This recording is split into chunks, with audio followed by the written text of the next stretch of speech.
Bonjour à tous, nous sommes chez Listener. C'est un endroit assez incroyable, le seul à Paris dédié à l'écoute de la musique dans des conditions uniques. Alors c'est pas juste un endroit branché ou sympathique, car beaucoup de presse commence à parler d'eux, mais c'est plutôt la vision, la rencontre de deux personnes qui ont chamboulé leur vie pour mettre à notre disposition ce lieu unique. Je vous propose de partir à la rencontre de Jérôme et Thomas et de mieux comprendre cet endroit magique. Je vous présente Thomas à gauche et Jérôme à droite, les fondateurs de Listener, qui avaient quand même une autre vie avant de créer ce lieu. Alors, Thomas et Jérôme, que faisiez-vous avant ?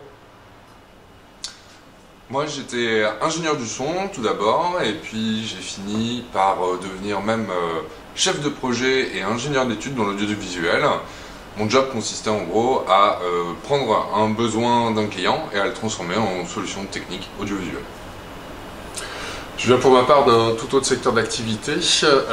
J'étais, avant d'ouvrir Listener, directeur d'hôpitaux et de cliniques. Et alors, entre vous deux, comment vous êtes rencontrés et comment a germé cette idée de ce lieu unique ? Avec Thomas, nous nous connaissons depuis de nombreuses années, tous les deux passionnés de musique. Il nous a semblé nécessaire, opportun de pouvoir proposer à l'ensemble des amateurs de musique un lieu dédié à l'écoute en très haute fidélité. Alors, quelles ont été les premières difficultés rencontrées quand on crée un espace, un lieu qui n'a pas d'antécédent, qui n'existait pas avant vous et qui est le premier sans doute en France ? Déjà, il faut se poser les bonnes questions, savoir si c'est une idée qui pourrait marcher et qui plairait aux gens. Donc c'est beaucoup de recherche, beaucoup de travail sur le projet en lui-même, et puis après beaucoup de contraintes pour pouvoir trouver un lieu, déjà, parce que Listener c'est avant tout un lieu, qui puisse accueillir ce type d'activité, et sans parler du système audio qu'on a mis environ 3 ans à sélectionner avec Jérôme. C'est beaucoup d'écoute à droite et à gauche, mais à trouver quelque chose vraiment qui change, qui sorte de l'ordinaire et qui permette d'avoir une expérience incroyable. Alors parmi toutes les références mondiales de matériel hi-fi, et notamment les plus connues, que le grand public connaît lui aussi, finalement vous avez opté pour un matériel assez rare. Comment vous avez fait votre choix ? Plutôt que d'aller écouter du matériel à proprement parler, écouter des marques, des enceintes, un modèle, on a préféré explorer des philosophies d'écoute. Alors on est allé écouter des systèmes qui permettent d'avoir un rendu, on va dire, le plus plat possible, avec le moins d'artefacts possible. On est allé écouter du vintage, on est allé écouter du fait maison, on a écouté plein de philosophies comme ça, jusqu'à tomber sur la photo des enceintes qui sont en bas. Et on s'est dit que c'était incroyable comme truc, qu'il fallait absolument qu'on l'écoute. Donc on a rencontré Romain qui nous a fait écouter ce système et on est juste tombé amoureux en fait.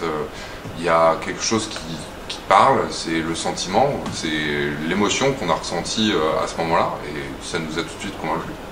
L'enjeu était pour nous de trouver un système qui soit à l'aise et performant sur tous les genres musicaux et de mettre vraiment au centre du sujet et du concept la musique, l'écoute de celle-ci, de pouvoir valoriser au maximum le travail des artistes, de production, de post-production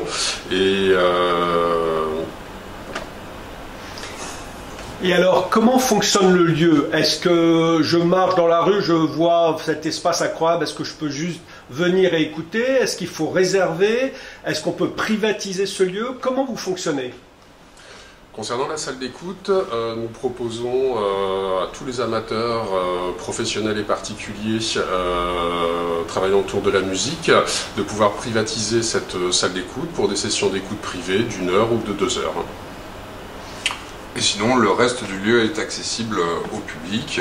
Dans la partie coffee shop bar, vous pouvez profiter d'une bonne boisson, de notre restauration et écouter aussi notre sélection musicale ici, parce qu'on a un très beau système aussi à l'étage. Et on a aussi des espaces siesta, des espaces individuels avec du très très beau matériel aussi, cette fois-ci au casque et pas avec des enceintes. Ce lieu est ouvert depuis plusieurs mois. quels ont été les principaux feedbacks des clients que vous avez eus jusqu'à aujourd'hui? Alors, concernant les particuliers, les retours sont extrêmement positifs. Nous sommes les premiers en fait à proposer un espace où chacun peut venir écouter et vraisemblablement redécouvrir toute la musique qu'il aime dans les meilleures conditions possibles. Et nous avons des clients qui viennent pour vivre ici une session d'écoute immersive, pour redécouvrir un album ou leur playlist préférée. D'autres personnes viennent en mode un petit peu plus festif. Le truc qui est génial ici, c'est que les clients peuvent profiter de la musique qu'ils aiment comme ils le souhaitent en fait. Comme le disait Jérôme, en immersif ou en festif. Et concernant les professionnels, on a été assez surpris de découvrir qu'ils n'avaient pas forcément d'espace comme celui-ci pour présenter leur travail. Que ce soit les artistes, les labels ou les professionnels de la musique en général. Donc du coup, on a commencé à travailler avec eux aussi depuis le début et ils sont, je crois, ravis de trouver un espace où ils peuvent s'exprimer librement. Voilà, donc vous l'avez vu, ce lieu unique est ouvert depuis plusieurs mois. Alors, vous l'avez compris, il s'adresse à tout le monde, pas seulement aux professionnels de la musique, aux amateurs éclairés. C'est juste une expérience assez dingue pour une fois dans votre vie, eh bien, on écoute la musique au lieu de juste l'entendre. Donc, on vous attend ici, chez Listener, à Paris. À bientôt.